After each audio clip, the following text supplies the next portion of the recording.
So before we go any further, I want to clear up a couple of things.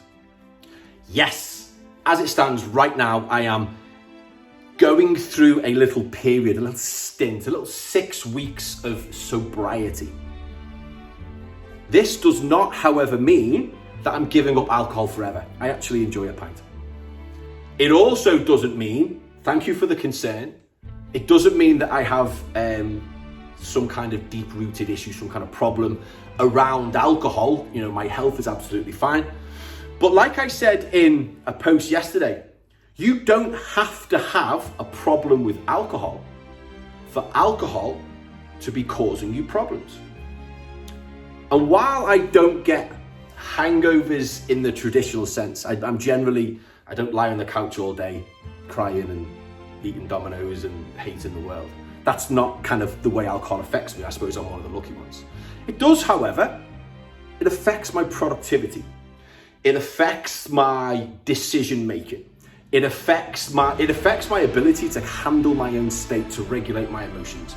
It affects my perception of events.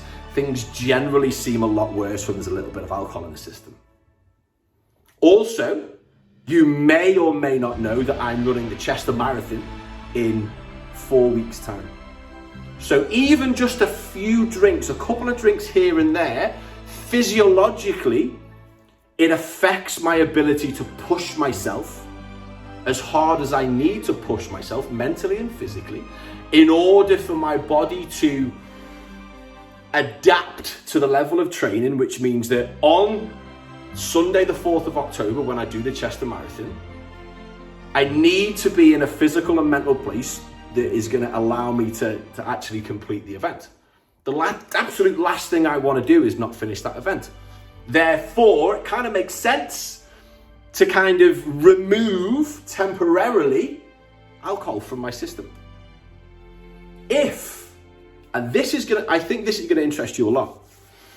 If you are trying to if you are looking for some kind of lasting change physiologically, if you are trying to lose a little bit of body fat, yet you continue to drink alcohol in the same volume that you have been doing every single weekend, yet the scales aren't quite going where you would like them to go, I'm going to give you a couple of different reasons, a couple of different factors that alcohol makes physiologically when it comes to weight loss.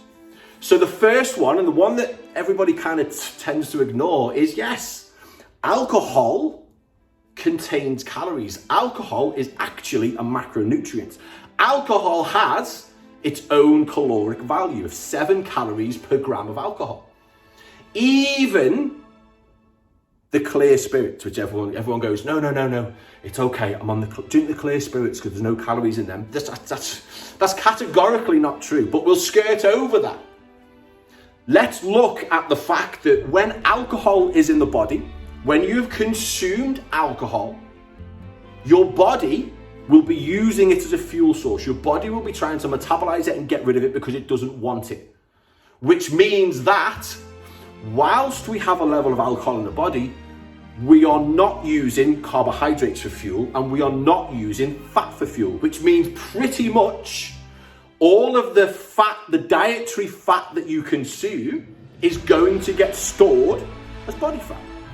Think about it. You have a few drinks more, then you pass a kebab shop, you pass a pizza place. It's those calories, it's the calories that you consume alongside the alcohol that are primarily, generally, they're going to get stored as body fat.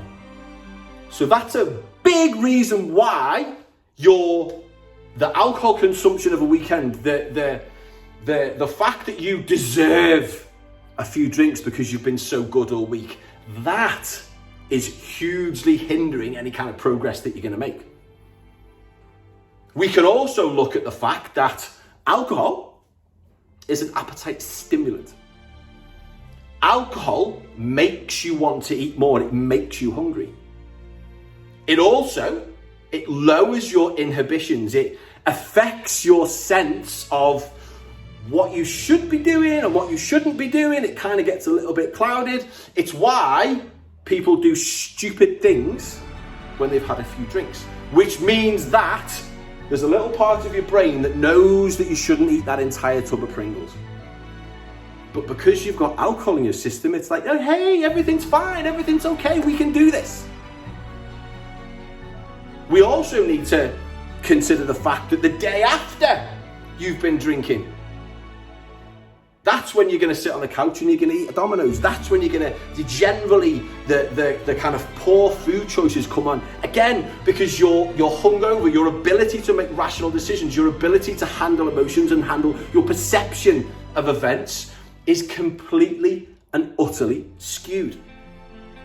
Hopefully, those last few points there will give you something to think about when it comes to choosing your activities of a weekend. Maybe you want to think about a little tiny stint off the alcohol. Maybe it'll do you good. You never know. Hopefully this has been interesting. Hopefully this will give you something to think about. Enjoy the rest of your day.